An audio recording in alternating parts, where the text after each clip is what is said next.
दुनिया में बहुत धोखेबाज हुए हैं जिन्होंने धोखा देने में कोई कसर नहीं छोड़ी, दुनिया को बेवकूफ़ बनाने में कोई कसर नहीं छोड़ी। लेकिन एक धोखेबाज ऐसा भी है जिसकी किस्मत का फैसला आज होने वाला है। हम बात कर रहे हैं नीरव मोदी की। नीरव मोदी के भारत प्रत्यर्पण मामले पर आज होगी आखिरी सुनवाई और इस सुनवाई के बाद फैसला होगा कि नीरव मोदी का क्या होगा। आज के इस वीडियो में हम इसी पर चर्चा करेंगे। भगोड़े नीरव मोदी की किस्मत का फैसला आज होने वाला है।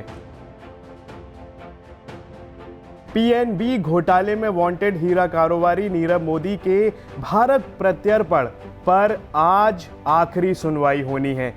लंदन के वेस्टमिंस्टर मजिस्ट्रेट के सामने ये वर्चुअल हियरिंग होने जा रही है। जज होंगे सैमुअल गुजी और वो इस पर अपना फैसला देंगे। आपको बता दें कि पंजाब नेशनल बैंक के 14,000 करोड़ से भी ज़्यादा के लोन की धोखाधड़ी का आरोप नीरव मोदी पर है और वो इस समय लंदन की वाड्सवर्थ जेल में बंद है।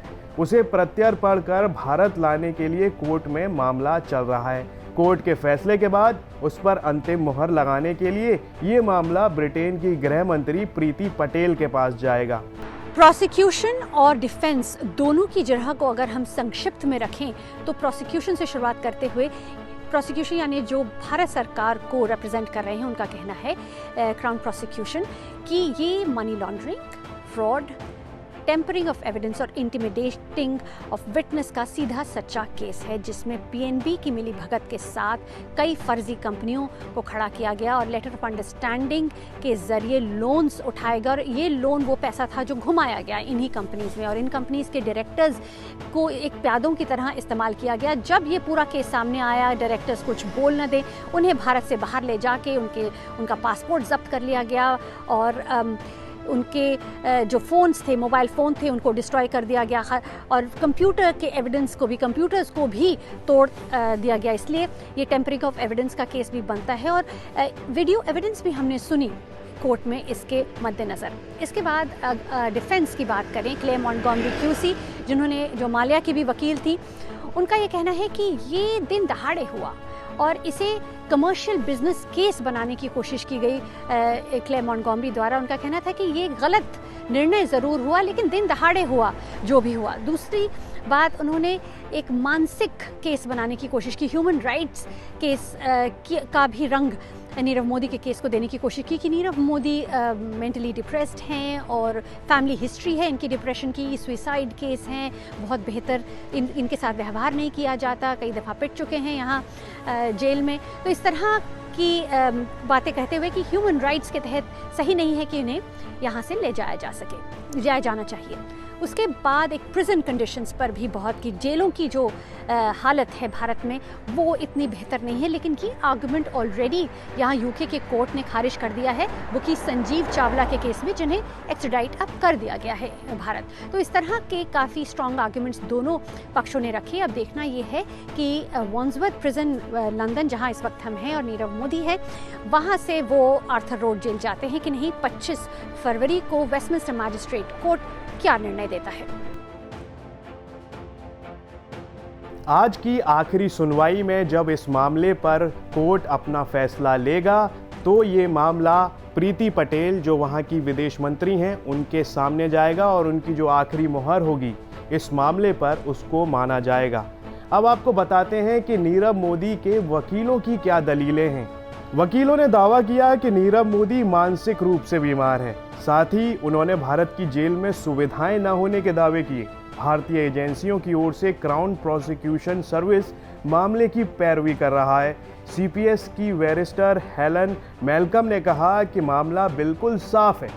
नीरव ने 3 पार्टनर वाली अपनी कंपनी के जरिए अरबों रुपयों का बैंक घोटाला किया। तो वहीं बचाव पक्ष के वकीलों का कहना है कि मामला बहुत विवादित है, नीरव पर गलत आरोप लगाए जा रहे हैं। अब सबसे बड़ा सवाल ये उठता है कि करोड़ों का घोटाला करने वाला नीरव मोदी मानसिक रूप से कैसे बीमार हो सकता है। मानसिक रूप से बीमारी का दावा नीरव मोदी के वकील कर रहे हैं। नीरव मोदी के केस की हर हियरिंग अटेंड करने के बाद और इस केस को बेहतर तरीके से जानने के बाद ऐसा लगता है, मुझे ऐसा लगता है कि वेस्टमिंस्टर मैजिस्ट्रेट कोर्ट प्रत्यार्पण का ही निर्णय देगा, यानी उसे एक्स्ट्राडाइट करने का ही निर्णय देगा। लेकिन इसका ये मतलब नहीं है कि नीरव मोदी के लिए सारे दरवाजे या लीगल सारे दरवाजे बंद हो जाते हैं।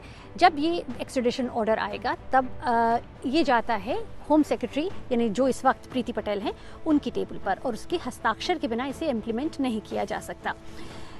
इस दौरान रिप्रेजेंटेशन भेज सकती है नीरव मोदी की लीगल टीम कि इसे पूरी तरह से रिकंसिडर किया जाए। मान लीजिए होम सेक्रेटरी नहीं मानते और उनको हस्ताक्षर कर देते हैं, तो इसके बाद भी कोर्ट ऑफ अपील का जरिया भी नीरव मोदी के पास बचता है। चलिए अब आपको बताते हैं कि नीरव मोदी पर ये जो धोखाधड़ी का केस चल रहा है वो आखिर है क्या, उसमें नीरव मोदी ने क्या घोटाला किया था और कैसे किया था। दरअसल नीरव मोदी और उसके मामा मेहुल चौकसी ने बैंक अधिकारियों के साथ मिलकर पंजाब नेशनल बैंक में करीब 14,000 करोड़ रुपए से भी ज्यादा के लोन की धोखाधड़ी की। ये धोखाधड़ी गारंटी पत्र के जरिए की गई। उस पर भारत में बैंक घोटाले और मनी लॉन्ड्रिंग के तहत 2 बड़े मामले सीबीआई और ईडी ने दर्ज किए हैं। इसके अलावा कुछ दूसरे मामले भी उसके खिलाफ भारत में दर्ज हैं। आपको बता दें कि नीरव मोदी ने भारत प्रत्यर्पण के आदेश के खिलाफ ब्रिटेन की अदालत में अपील की थी, जिसके बाद ये केस चलता आ रहा है और आज उस पर आखिरी सुनवाई होनी है। अब आपको बताते हैं कि कब से नीरव मोदी जेल में बंद है। नीरव मोदी 19 मार्च 2019 को गिरफ्तार होने के बाद से जेल में बंद है। उसने कई बार जमानत हासिल करने की कोशिश की थी, लेकिन हर बार उसकी याचिका खारिज हो गई क्योंकि उसके फरार होने का जोखिम भी है। नीरव मोदी का भारत प्रत्यर्पण होना बेहद ज़रूरी है क्योंकि इससे आने वाले समय में नीरव मोदी जैसी मानसिकता, आपराधिक मानसिकता रखने वाले लोगों को सीधा संदेश जाएगा कि आप भारत में धोखाधड़ी कर विदेश भागकर बच नहीं सकते हैं। यदि नीरव मोदी भारत प्रत्यर्पण होता है तो ये भारत की बहुत बड़ी कूटनीतिक जीत होगी। भारत के लिए ये बहुत बड़ा मामला है क्योंकि करोड़ों के घोटाले की बात है। इसमें साफ तौर पर देखा जा सकता है कि नीरव मोदी ने जो घोटाला किया है उससे भारत को बहुत बड़ा वित्तीय फर्क पड़ा है। ये वीडियो आपको कैसा लगा, लाइक और कमेंट कर हमें ज़रूर बताएं।